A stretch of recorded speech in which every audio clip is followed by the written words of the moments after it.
We're lucky to have Dr. Macey, who is not just that good parent, but is also the guy that you want to listen to. You seek his wisdom, and you know he's got the greater good in his heart. He's looking out for everybody else, not just him and his family. He's had no stake in his success. He doesn't have anything to gain from his service, except the knowledge that he's done better for all of us. Temple, Texas celebrates Dr. Harry B. Macey, Jr. How you have impacted the lives of so many other people, and that's probably the part that I want to get from you. I want you to talk about your history and the stories that have been important to you, but I also want to talk a little bit about the impact you've had on other people. Born in Memphis, Tennessee.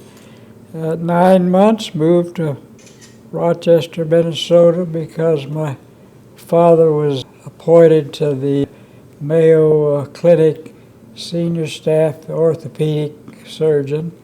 When the big war came, January of '42, the whole clinic, which was one reserve unit, moved to California. Wow. And so we followed him to California. And after about 3 years there, treating all of these flyers, essentially, with their orthopedic problems, he had a heart attack. The Navy sent him to the military academy in Alexandria, Virginia. And so we moved there and were there for probably a year. And then from there, I was dropped off at my grandmother's in Lebanon, Tennessee, while he and my mother looked for practice somewhere in Texas is where he wanted to be. And he looked in the valley, and Dr. A.C. Scott, Sr., heard that there was an orthopedic doctor in the valley looking for a place to practice. Dr. Scott went to the valley and talked to my father and brought him back to the Scott and White. And so he started the orthopedic department. What year did he come here? He died in '54. This was probably in '48 or '49. Up to that point, other surgeons were doing all the orthopedic work, but he came, really started the orthopedic department.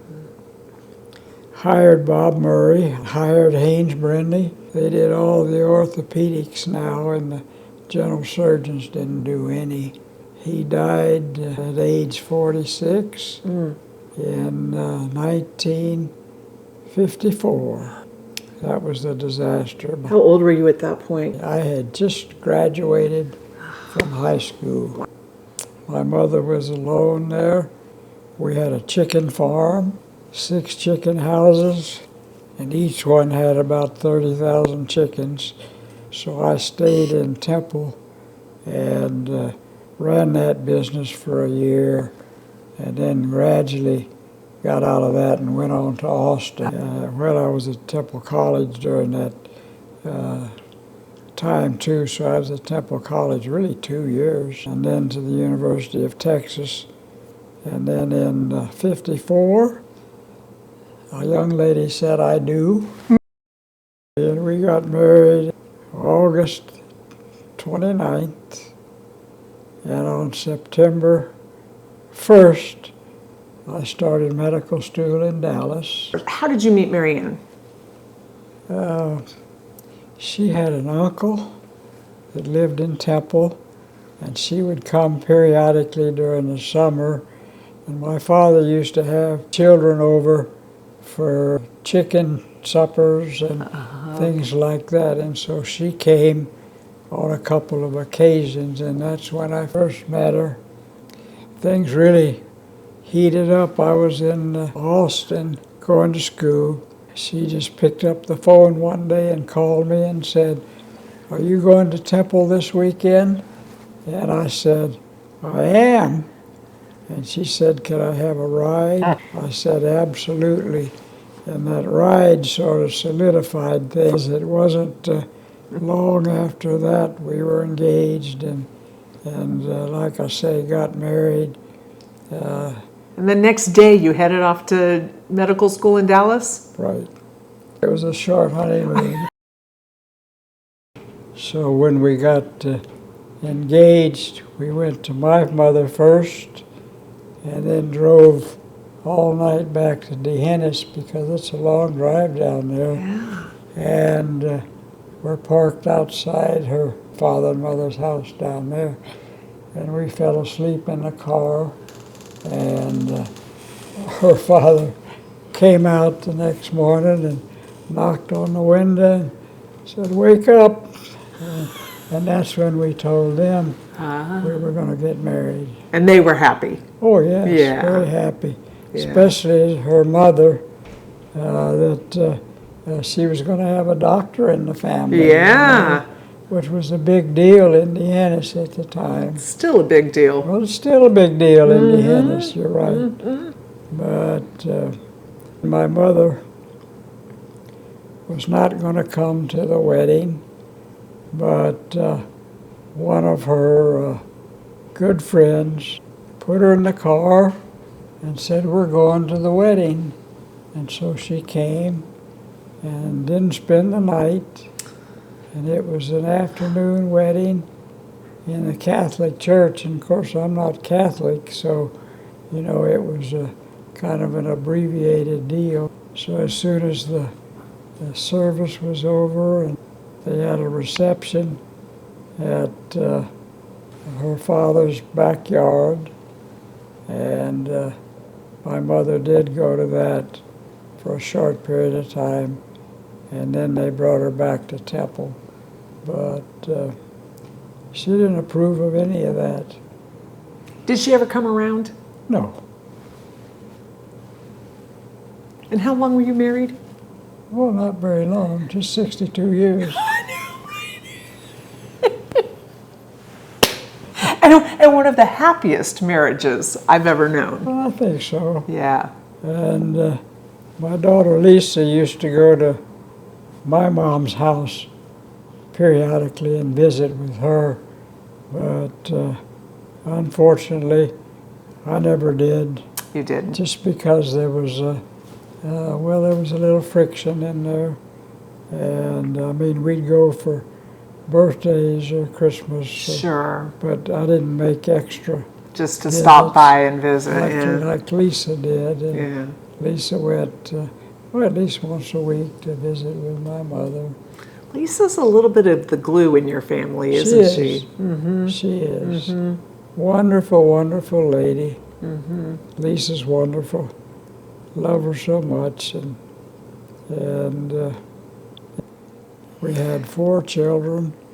One oldest daughter died when she was 30, but the other 3 children, 2 girls and a boy, are all living, and they all come to see me because they're all in this area. Yeah.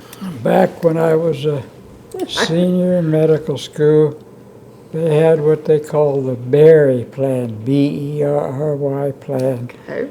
And in that plan, I had 2 choices of what I can do for the next 2 years, which is what service was required. Okay. And one choice was psychiatry, and the other one, well, it was OB-GYN. They sent me to Wright Pat Air Force Base in Ohio, and I did OB-GYN up there. And after about 6 months, was doing surgery with them. And then when I got out of the service, after a little over 3 years, I came back to New Orleans to the Tulane OB-GYN program, and was almost immediately jumped into a second-year residency status because of all the experience. Yeah. How many generations in Temple have you delivered? Well, just two that I'm aware of. Just two. Probably I've delivered a total of, I would roughly guess, 1,500 babies in my life. But what fun. You had a second job at one point in time. You weren't just an OBGYN, you were also the ice cream man. I was. I owned the Baskin Robbins here in Temple. Yes. And that was really a fun job I had. What did you love about that? Well, just visiting with the people and that came in, and a lot of them were repeaters, and they'd come in, and I'd sit at the table with them and visit with them. And of course, I didn't make any money on that deal. That was a money loser, but that's all right. How many grandkids do you have? Oh, you don't want to know. 7. 7. How many great grandkids now? 17. I was thinking, well, with Alzheimer's, maybe being back home in Did would be a good idea. We moved back there in 2010, and then in 2016, she died, and I just stayed on another 4 years, and then the kids said, "That's dumb for you to be down there, and us all up here." And I said, "But that's my house down there. That's a house we built in '87, she and I." And I still use the house. My granddaughter, Haley, and her husband and kiddos have gone 2 or 3 times and stayed at the house and gone out to Concan to the river, and they're using the house, and that's what it's for, you know, Right. for everybody to use. Right. And at Christmas we'll all be down there, because that's kind of a tradition, Yes. if you would. Everywhere you have been the neighborhood good guy. So in Jr.has, you were picking up everybody's mail and delivering newspapers and taking care of getting people to their appointments and doing all of that. Tell me what you do for the 4 sisters upstairs. To say hi to them. They kind of come and go, and they have meetings, and whenever I hear them coming down, I usually will go over and open the door and just speak to them. Oh, I gave them cookies one time. I know you originally because of Rotary, is how I met you. And probably because of that, your life has intertwined with mine in every aspect, my family, my job, everything, my service in the community, everything. And I think you were really, for me, you were a model of what being a good citizen was about. And so I guess what I would ask you is, as you look back on all of the things you were involved in, what are those things for you that stood out, that were meaningful and important, and that you would look back and say, I'm so glad I did that because that made a difference? Oh my goodness, probably Rotary. I think that's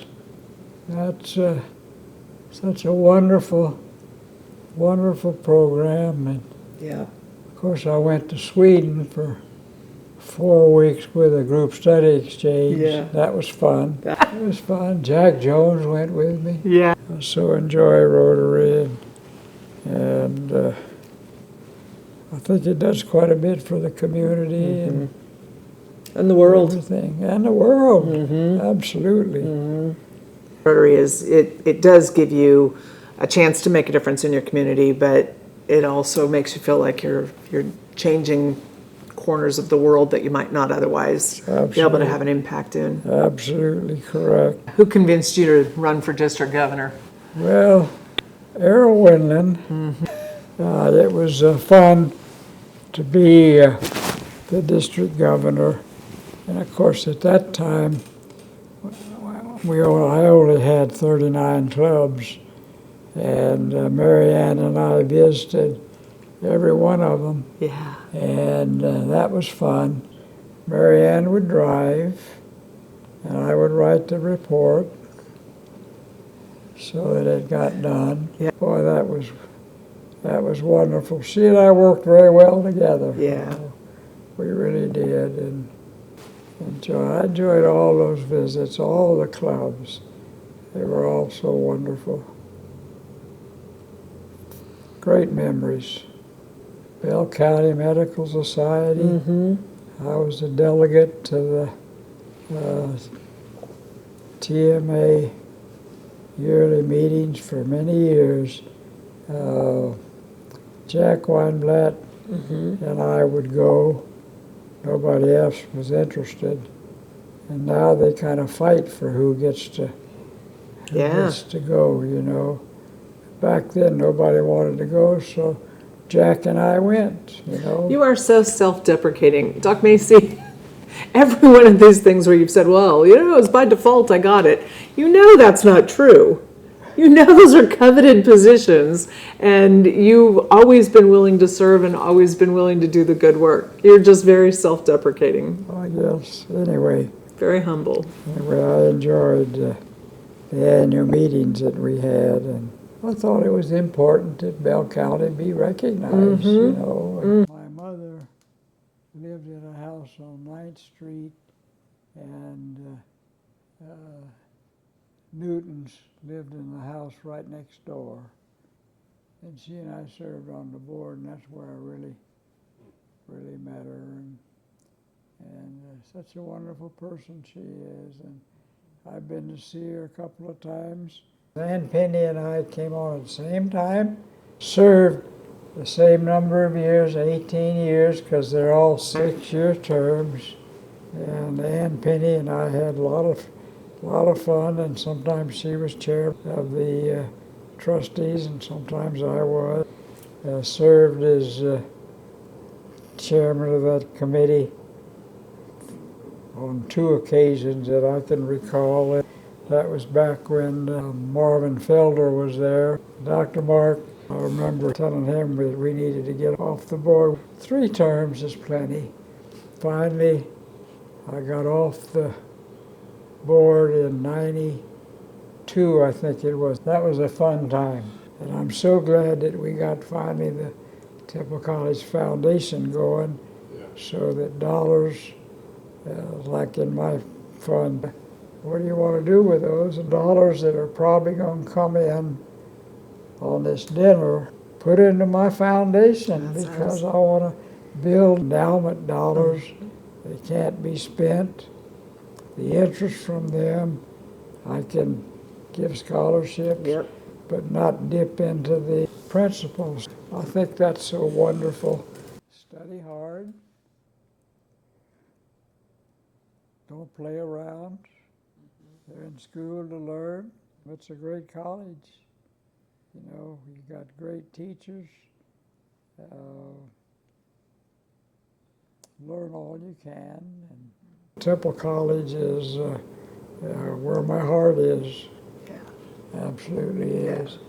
And I'm so glad that we all flew out to Amarillo for that conference, and I will never forget you driving yourself in that car, and I kept saying, text me and let me know you've arrived. Text me when you get to a place where you're going to stop for the night. And then you were our chauffeur once we got there. I sold that old car, 96 model, 202,000 miles. And they got 2,800 for it. The getting older part is hard. It's terrible. It's the pits. And you just being up and able to get around, I'll do all right. You're doing all right. You're doing all right. Yeah. I've had a lot of ups and downs then, you know. Fell and in the hospital and then rehab, and boy, now I'm back in my apartment and that's wonderful.